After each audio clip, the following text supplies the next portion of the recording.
Je vous propose maintenant de rencontrer un peuple qui a été stigmatisé depuis toujours et qui, aujourd'hui encore, semble exclu de notre société.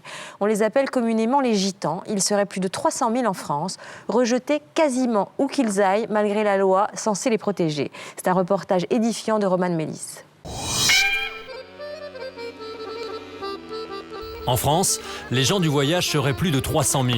De tout temps, ils ont été malmenés, jugés sales, voleurs, dangereux.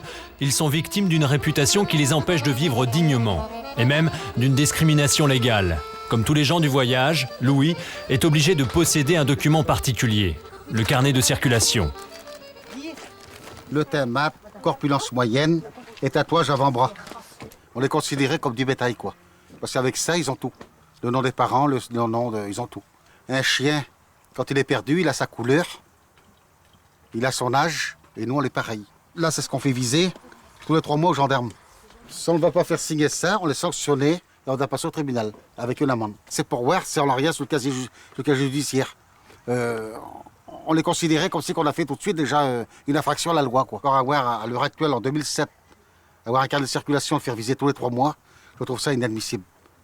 Et il n'y a qu'en France qu'on voit ça. Il n'y a que la France qui a ça. La tête, je veux l'éducation pour mes enfants, malgré qu'on est des gens du voyage. Nous, dans le temps, on voyageait. On faisait petit pays par petit pays. L'éducation qu'on a eue, nous, zéro. Les gens de l'école nous mettaient dans un coin à faire un dessin. Et nous, l'éducation, on ne savait même pas lire ni écrire. Même pas l'heure. Même pas compter, rien du tout. Alors aujourd'hui, je ne veux pas que mes enfants subissent ce que j'ai subi moi. Je veux que mes enfants qui fassent leur année de scolaire complète, c'est tout. Je ne veux pas changer d'école pour mes enfants.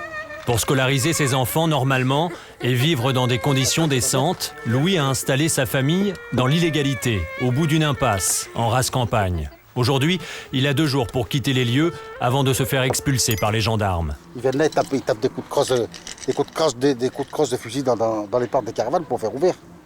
Il y a des bosses dans les caravanes, nous on ne peut plus les vendre les caravanes, on fait comment nous? Ils sont traumatisés les gamins. Ils pleurent autour, ils ont peur. Attendez, un gros tas de gendarmes comme ça avec des chiens, les fusils dans les mains, c'est quoi ça? C'est inadmissible de voir ça. Pire qu'on est des meurtriers, quoi. Une autre partie de la famille a choisi de vivre dans la légalité, bien souvent synonyme d'inconfort et d'insalubrité. La loi a beau obliger les communes de plus de 5000 habitants à proposer une aire de stationnement aux voyageurs, à peine un quart des villes appliquent ces mesures. Et souvent, comme ici, le terrain ne répond aucunement aux normes réglementaires. Pas de goudron, pas d'électricité, une seule douche et un WC pour tout le campement. C'est vrai que quand on voit tout ça, les gens nous prennent vraiment pour des gens pas civilisés. Bon je vous montre les WC pour les 20 caravanes. Voilà, ça c'est les WC de la ville du terrain des gens du voyage d'Alençon. Pour aller aux toilettes, on va dans les petits coins tranquilles, ou bien souvent dans les magasins, où il y a des WC propres. Nous vidons notre poubelle dans la bac.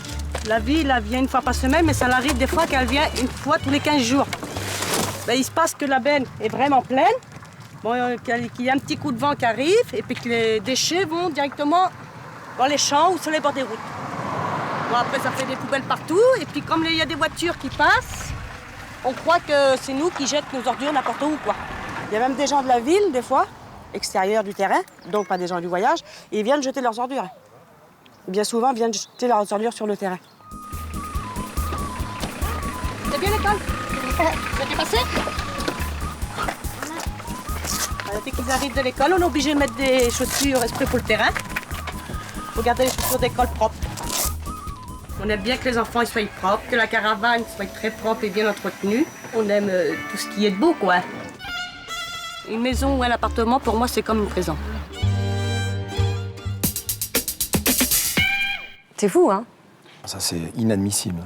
Est-ce que les autorités le savent? Est-ce que les bien politiques... sûr, mais Pascal Blanchard... les politiques. C'est eux qui l'ont mis en place, donc ils le savent. Ça a commencé en France en 1912.